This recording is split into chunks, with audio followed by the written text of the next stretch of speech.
Hello, and welcome to the Self Project podcast. I'm your host, Christy Martin, and I am a master transformation guide who is obsessed with showing you the steps to rediscover who you are, how to best work with yourself, and how to create the life you want and deserve. Here is where I will share more about my own journey and all the things I've learned along the way. And I'm going to introduce you to some pretty incredible people who decided to go for it and are now sharing their gifts with the world. We're going to deep dive into all the things and inspire, motivate, and give you the tools to embark on your own healing, transformation, self-project journey, whatever that may be. So settle in, get comfortable, and here we go.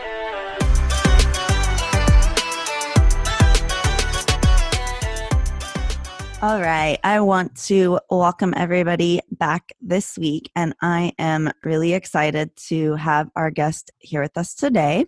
His name is Eric Slivoskey, and we met through, again, another challenge that Kathy Heller was doing, and we had formed a kind of a smaller accountability group off of that, and I had a lot of wonderful people in there, Eric being one of them, who were so gracious to want to come on the show and speak a little bit and share their stories with us. So Eric is a clarity and resilience coach, and he has got a really amazing story to share with you. So I don't want to spend too much time talking because I did do a little bit of stalking on my own on his website, and your story is just fascinating. You have had so many adventures and experiences. So I'm going to turn it over to you and just let you go ahead and introduce yourself. Just tell us a little bit more about who you are and what it is that you do.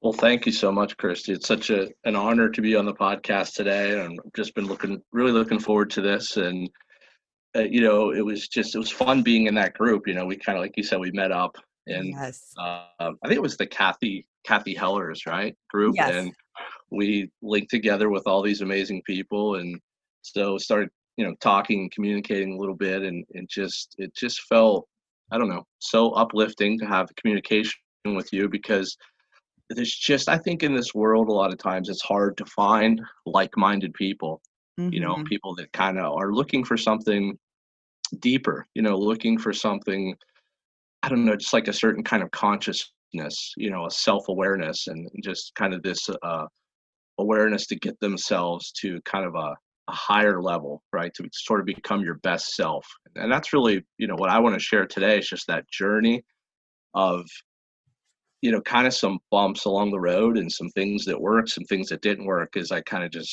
embarked on this journey. And you mentioned adventure. On my part, it's probably been a lot of misadventures too. Well, but it's all but definitely thanks for perspective. the intro. Yeah.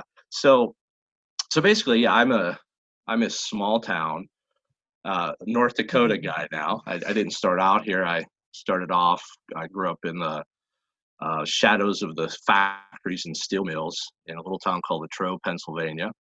And I've been a bit of a nomad, I guess you could say, most of my life. I've kind of ventured around, lived in, gosh, I don't know, I lost track, like 8 or 9 different states, and been blessed to have the opportunity to do some traveling and actually visit all 50 states, which has really been a lot of fun. And also to kind of get outside of the U.S. a little bit and do some traveling to a number of countries. That's kind of like a very big part of my life, is just sort of adventure and travel.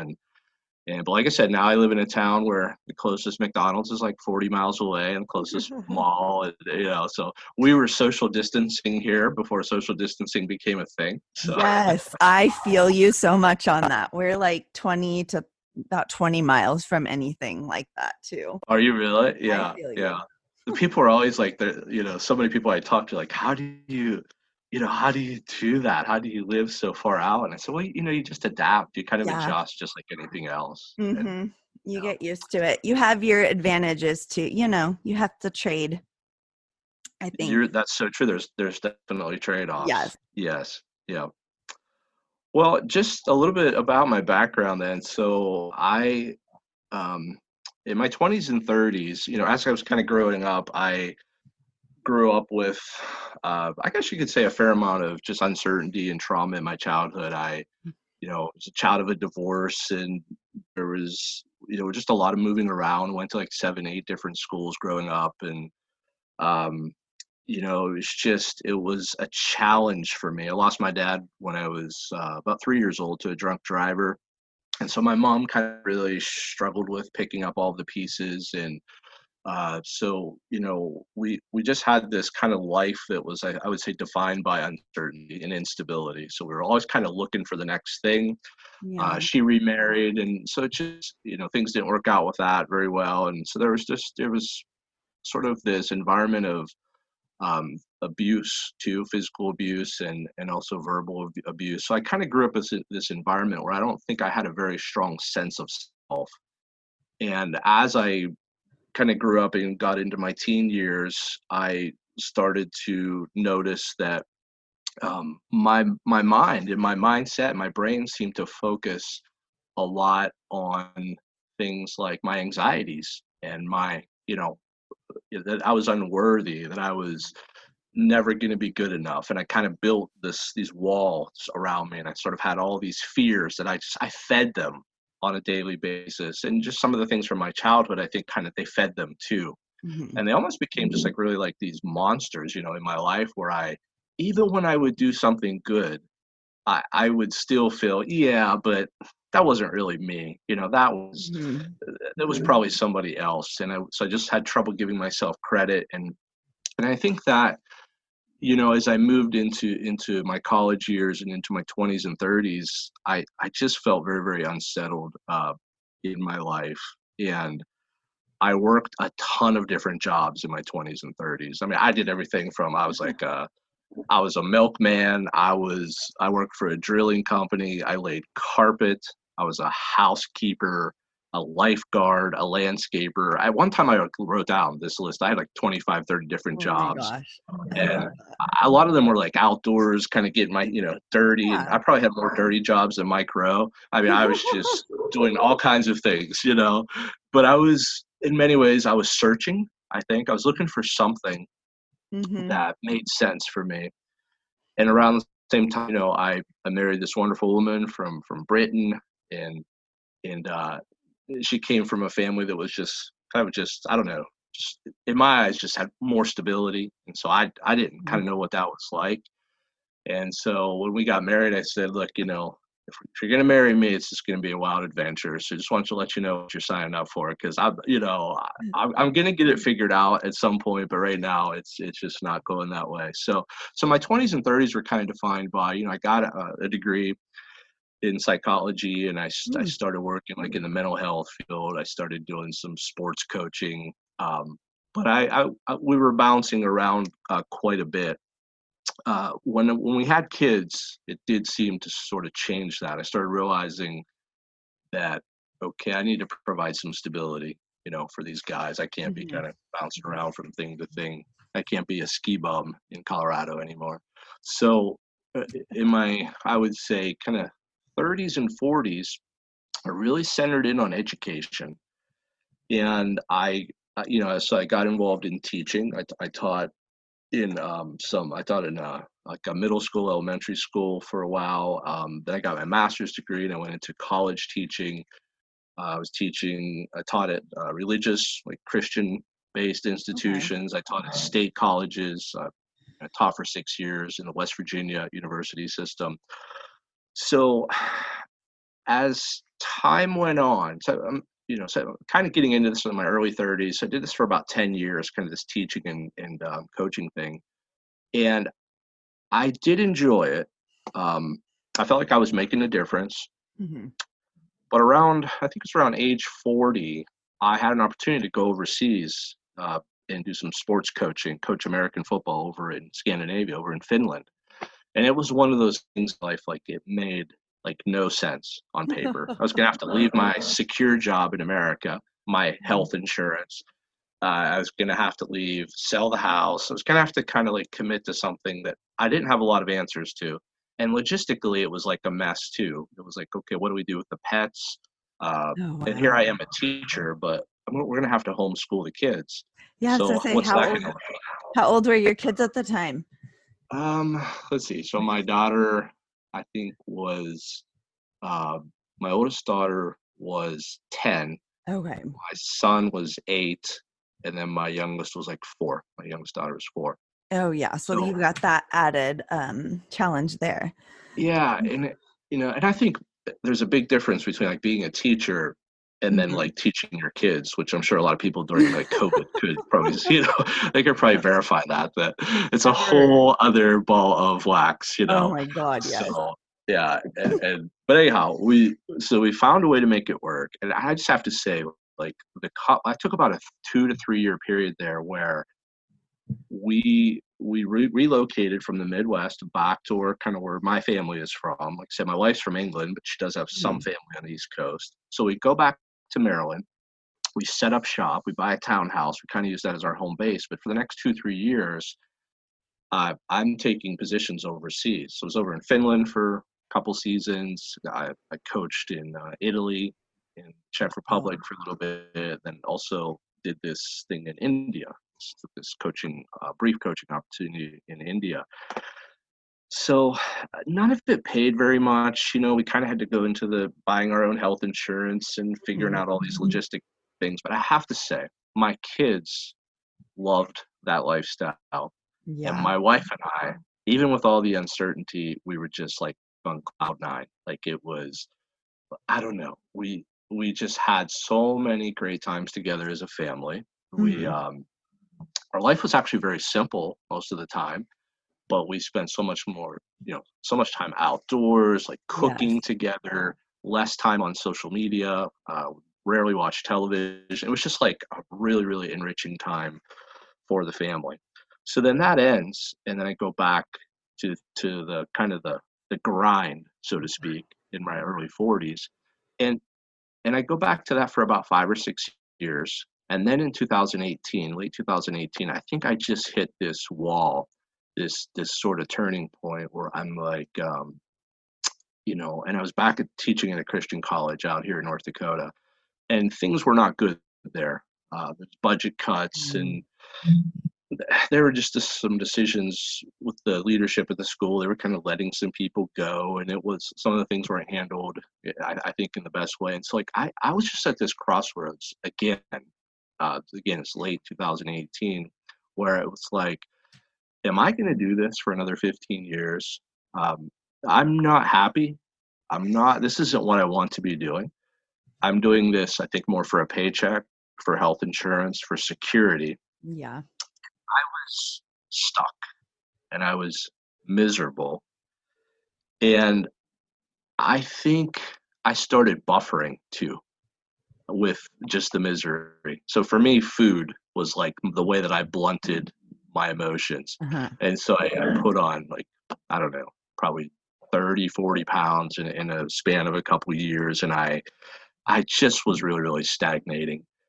And I just realized that I needed to really make a change. And late 2018, early 2019, I can just actually remember this turning point. So I was in Asia. Actually, I was in Japan.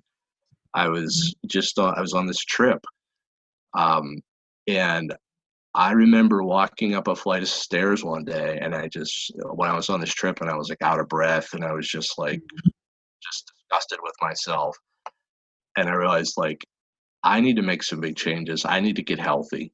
I want to be around for my kids. I want to, I need to make some big changes. And so for me, some big changes happened when I decided to start taking better care of myself, kind of embrace this idea of self-care. Yes.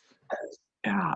And so long story short, early 2019, I hired a coach. I made a commitment to start eating better, start just getting on an exercise regimen, start taking care of myself. And lo and behold, in about 5 months, I lost about 73 pounds. That And is amazing. I actually, like, what happened, which I didn't expect, is with the physiological changes, like becoming healthier, lowering my blood pressure, feeling more energy in the morning, not having that morning kind of fog when I woke up. Uh-huh.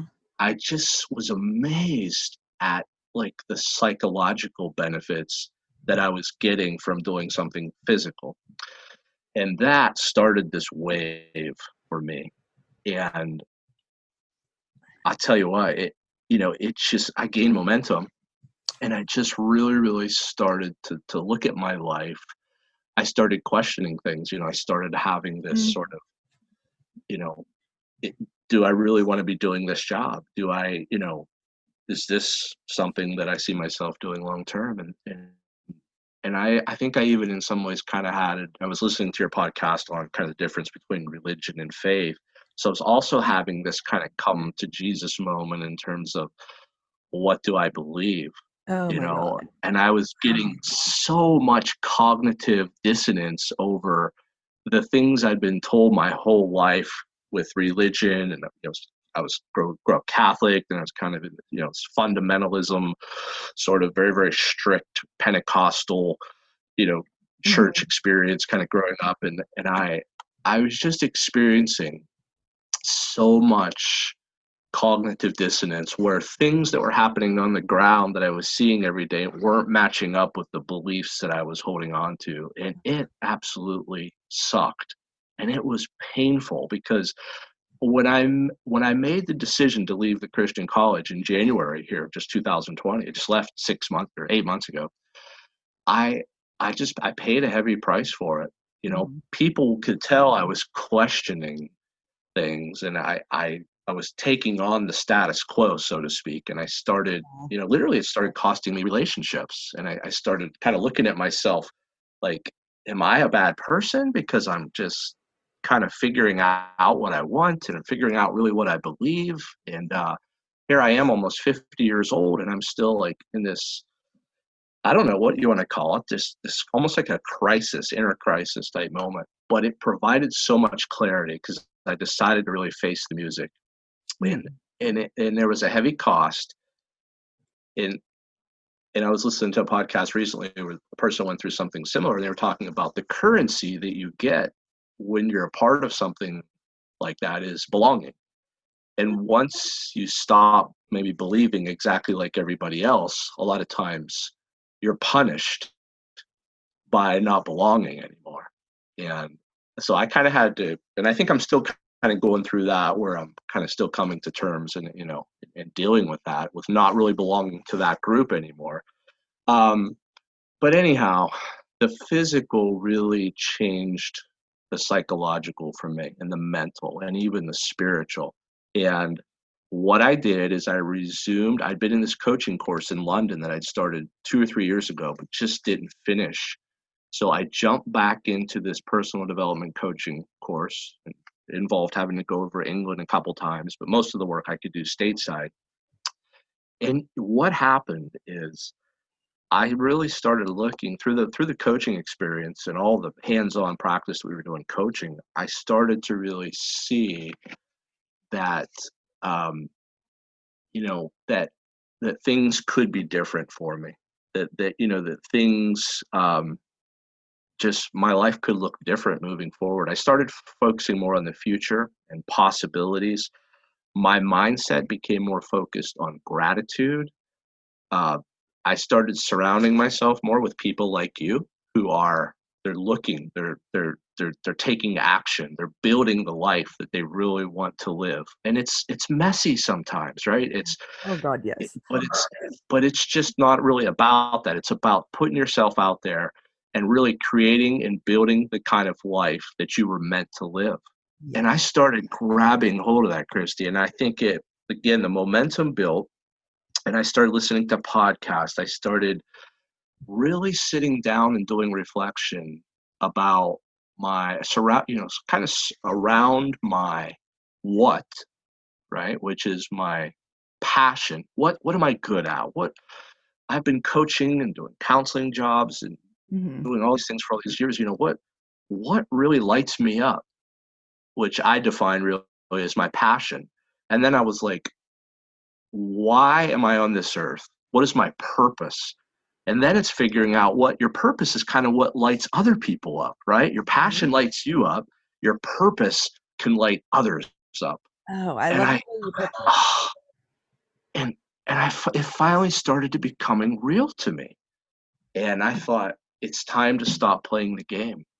So I resigned my position in 2019. I left the comfort. This was like the Finland thing, except 2.0, giving up the health insurance. My wife works out of the house, and she's in publishing, and she does okay, but like there's no health insurance, there's no Yeah. security when the next job's coming. So it was like, okay, I got to go back out on the tightrope here. I got one kid in college in England, another kid getting ready to go into college. I'm like, am I going to do this?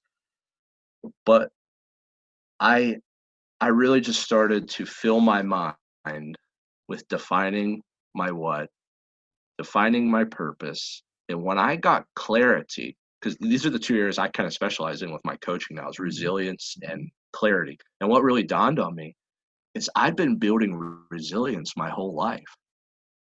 I just needed a little more clarity. And by surrounding myself with the right people, by doing my coaching course, by getting healthy and taking care of the self-care elements, by um, and one other thing I would point out too, Chris, is I think so much of it sometimes is about community. You Mm-hmm. know, I was convinced that I always had to will myself to change, and it's not always about the willpower. A lot of times, it's about the friend power.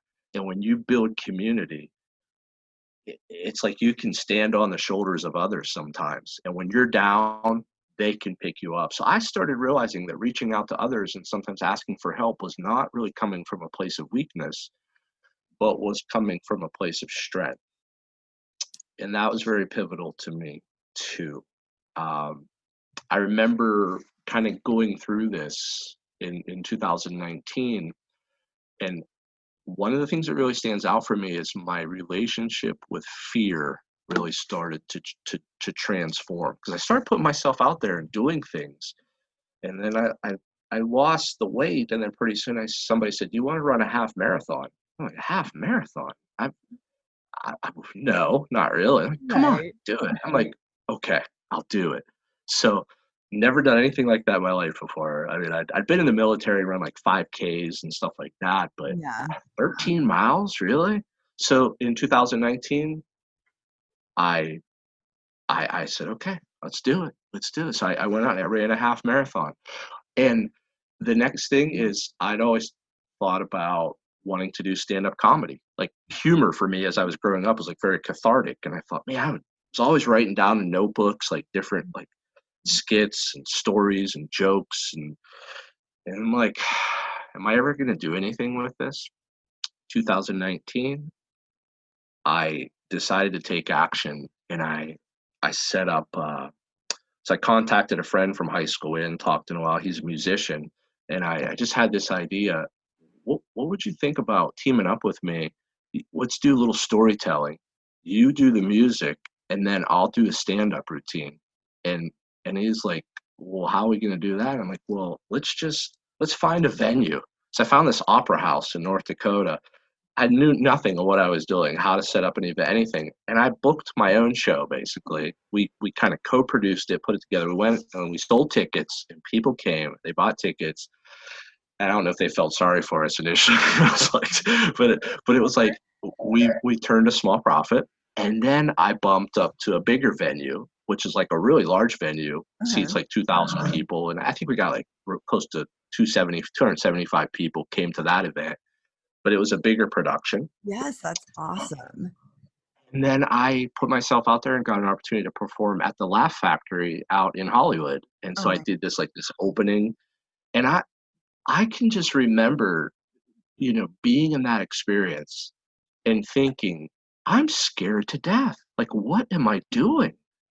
And I remember when I got the opportunity at the Laugh Factory, and that night the Ken Jeong was open. He was the main performer that night. He was the guy who was like in the Hangover movies, and he's like this big, comedian and actor. mhm. And so like I was part of the opening act for that show that night. And I remember when they called my name to go on stage, And the thought went through my mind, I could actually still run out of the building right now and nobody would know me. Like there I am in Southern California. I'm like, I'm a North Dakota guy. I could run right now and nobody would catch me and they wouldn't even know. I'll never see these people again in my life. But Right. something pushed me forward. And I went up on the stage and I performed. I survived. I didn't die. And I amazed myself. And again, like I go back to the fear, and what was really kind of helping me move through the fear was my desire to engage my creativity and my curiosity. And I think I remember Liz Gilbert saying that, when she trying to remember the name of the book, but anyhow, Liz was talking about how when she really started to overcome a lot of hurdles in her life and self-limiting beliefs, she changed her relationship with fear. And it really resonated with me because she talked about how fear is still going to be there, but it's just a way of dealing with it is to acknowledge it, to allow yourself to move through it. And then it's almost like you're driving a car and fear is a passenger. And you just say, okay, you're along on the journey. That's fine. I acknowledge you. But you're going to have to sit in the back seat, fear, because I'm driving the car and this is my thing. And I know you're here with me, but you're in the back seat. I'm in the front seat. This Yeah. is my place. Your place is in the back seat. And I love that because I'd heard a lot of my life people say, well, you just need to imagine that the fear is not there. You just need to, no. It is When they there. called my name to go on the stage, it was like, I'm fearful. When I left my job in January, I'm fearful. But what I started to realize is that's okay. Hmm. And it's just allowing yourself to kind of go through that and, um, and just to just sort of embrace it almost and experience it and feel it and realize it's totally natural. But allow your curiosity, your, and really your creativity to kind of just move you forward. Um, Did you have a mantra or anything? I'm trying to think, changing your relationship with fear. Because I'm like, if I was about to step onto a stage too, I would literally be frozen in anxiety. Did you have maybe like, I don't know, a little mantra that you have for yourself, like a breathing exercise? What's one small thing that you could like advise us to do to? this is going to sound maybe really silly to some, but I learned this. I taught sports psychology for a while because I was like coaching some professional athletes overseas. I coached small college and high school, and then teaching sports psychology at the university level. I was always learning like these little tricks and going to seminars and things like that. One time, I was listening to this person who's an expert who teaches United States professional tennis players, and he gave me this little thing, and he said, when you're in a really high stress situation, you're feeling a lot of anxiety, he told me to focus on the two B's. And this is how he defined the two B's. He said, the first B is find something that you really believe, like a mantra, like whatever that might be. It could just be like a couple words. It could even just like be the word focus or I am worthy or whatever it is, a short statement. Find something that in your core you believe. The second part, he says, one thing you can control is your breathing. That's the second B. And so he did this little exercise, and he would do it like this. He would say, um, breathe in through your nose. So he called that smell the steak. And then he would say, breathe out of your mouth. And he called that um, uh, blow out the cake. So he would say, Love that. smell the steak, blow out the cake. Cake. And he said, that's your second B. It's your breathing. So you have the belief and you have the breathing. And when you pair those two together, it allows your brain to focus on something. So then it forgets that it should be freaking out, right? Mhm. Mhm. So that's like a little trick. That I use that and I still use that. Yay. Thank you for sharing that with us. Thing I like to say, if you notice when you're feeling kind of stressed out, like how tensed up is your body? If you take a really deep breath, like how much better do you feel after that? So I really love that you shared that with us because you're right. It's so powerful. Yeah, thank you. I thank you. It's just something that has really kind of transformed the way that I deal with the anxiety because the Mhm. anxiety is going to be there. Yeah. It's just one of those, and Stephen Pressfield talks a lot about that, with resistance, is that the fear, the self-loathing, the procrastination, the rationalization, like a lot of the things that. Well, we ran into a slight technical difficulty, but I think that that is the beauty of showing you the behind the scenes, and showing you that inspired action often really does look very messy, and that's okay. You can't let that stop you because things are going to pop up, and you can either let that derail you or you can push through them and insert a funny little noise into the middle of your podcast and use it as a chance to teach and share a valuable lesson. So that's all. Back to our conversation. Yeah, absolutely. I think just realizing that it's not going to necessarily go away, Yeah.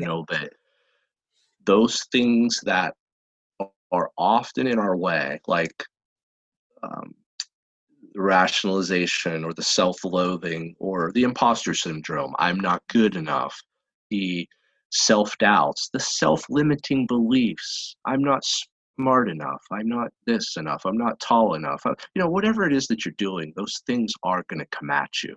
But I think it's just having a battle plan, it's having a process, a mantra, something that's sort of systematic, that you can go Mhm. to, that The will really help you combat those, you know, the fear. Really, I think it's really all masked in fear.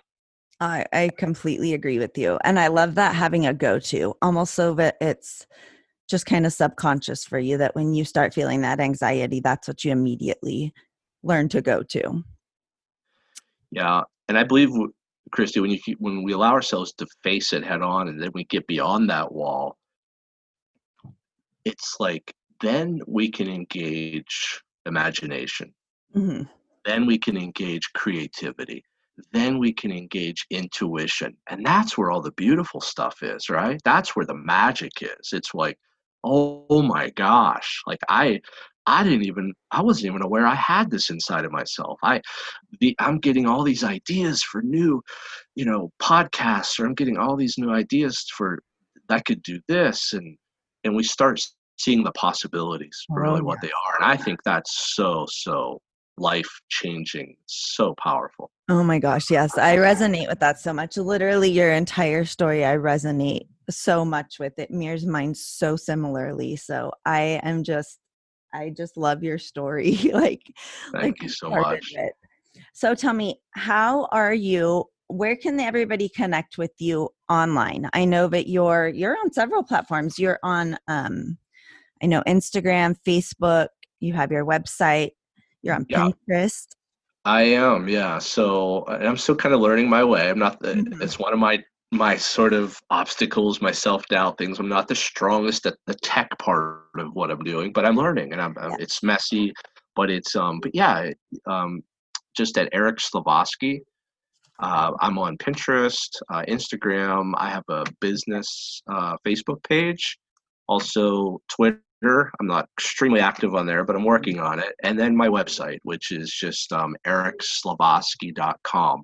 And Perfect. on the website, so I do a weekly blog. I've got just things that people can download on there that are helpful. I had some resilience tips for COVID, for example. I'm doing one for educators. It's coming out next week, which will just be some kind of helpful tips and guidelines for people that like teach and coach and things like that. So I yeah, love I'm trying to always kind of stay active on the website.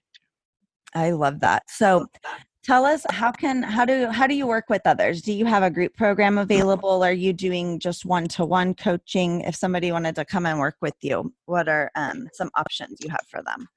I do one-on-one coaching right now. I'm in the process of putting together a Facebook group, and that's just going to be free. I think I'm still a few weeks away from actually launching that, but that's going to just be like a once a week, um, probably an hour, and I'll pick an evening or a day that kind of works for everybody, and we're just going to go through and do deep dives on things like values and beliefs, Mhm. self-limiting beliefs, goal setting, and I'm going to let sort of my audience kind of pick topics, things that are really relevant to all of us, and so that'll all be free content. And then beyond that, I really hope to just really launch more like a course, Mhm. where we kind of do more of an extended 8-week, 10-week dive, and but that's in the works. That's kind of something that I'm in the process of putting together.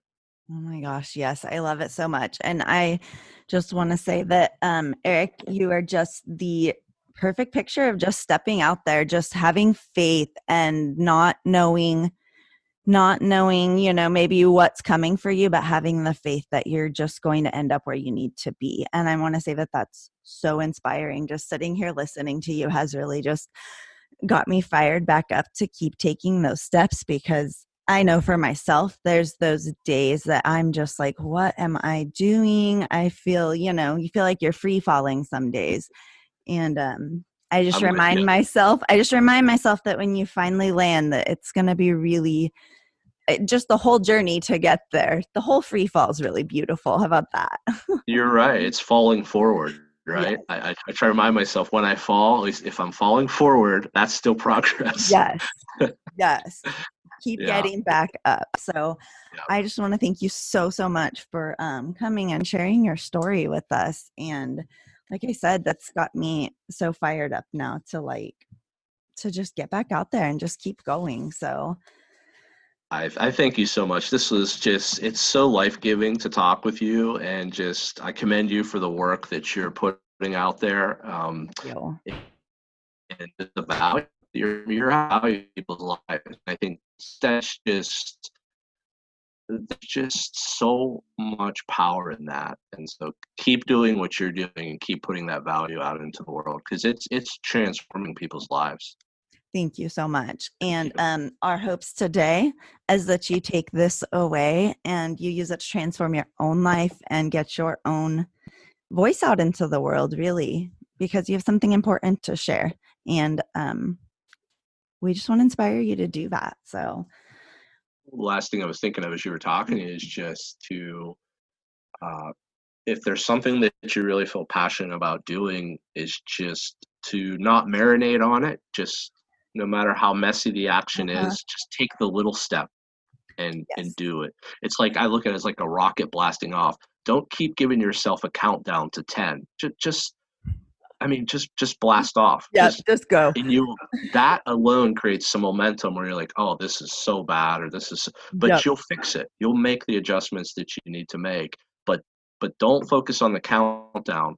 Focus on the launch and get Just go. blasted off. And then, and I heard recently just this idea: if you want to do something, you got to practice the verb before you become the noun. So if you want to write, get writing. Do the verb before you become the noun. If you want to be a speaker, then go out there and Yep. speak, even if it's for free and you're just going out there and you're volunteering, whatever. But to become the noun, you have to do the verb. Do So it. that'd be Yes. my final closing thoughts. Yes. Yes. Oh my gosh. Yes. So thank you so much. I really hope that you enjoyed our guest and his incredible story this week. So make sure you check out the show notes to go and see where you can find and follow along with Eric's journey. So I wanted to offer you a couple of takeaways from our conversation. Number one, just do it. Whatever that thing is that you're wanting to do, no matter how crazy it seems, just take that leap of faith and do it, especially if it's still calling to you. Number two, I'm seeing a lot of common theme of key for radical transformations in your life, starting with taking better care of yourself, taking better care of your body, starting to care about, the mind-body connection between when you start working out and eating a little better, and seeing how that improves the mental aspects of things. Number three, it's okay to question your beliefs. It might feel challenging. It might feel for a while like you are going crazy, or like you are losing these long-standing relationships that you may have valued as your beliefs change. And I want you to realize that that's okay. Things change and they fall apart, so that things that are even better, that are made even more for you, can come together. You're creating room to bring new things in. Number 4, surround yourself with people who are pushing themselves. Surround yourself with the people that are striving for the same things as you. I often say that you are the sum of the 5 people that you spend the most time with. Now, whether that is actually physical in-person time or whether this is their material and ideas and thoughts that you are consuming, it is proven that we tend to adopt the same mentalities and beliefs and actions of those that we're surrounded by, almost like a sort of osmosis. So surround yourself with those that are striving for more and striving for the things that you want, just literally to be in their energy and their essence and to soak that in. Number 5, and I love this quote: your passion lights you up, but your purpose lights others up. What are you excited about doing, and how do you bring that together with what you're known for, with what people come to you for, and with what you use to help others? Then number 6, just keep showing up.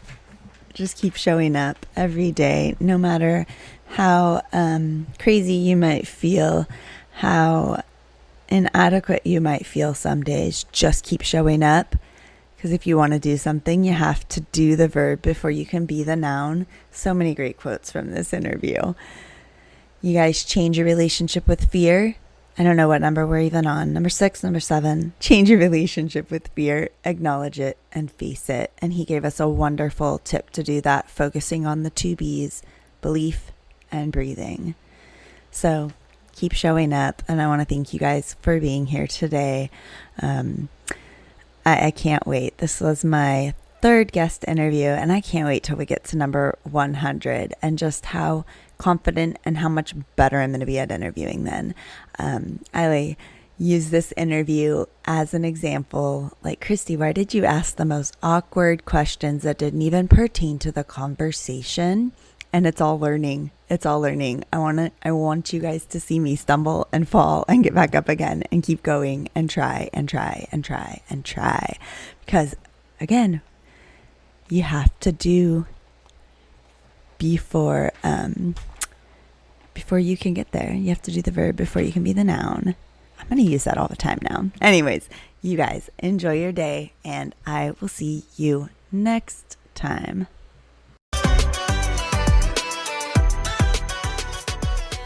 Thank you so much for joining me today for the Self Project podcast. I hope that you were able to find something useful or inspirational to take away with you today. So come and connect with me over on Instagram. It's @_Christy Martin, and let me know what you want to hear more of. Go ahead and subscribe to the podcast and leave a review, and I will see you next time.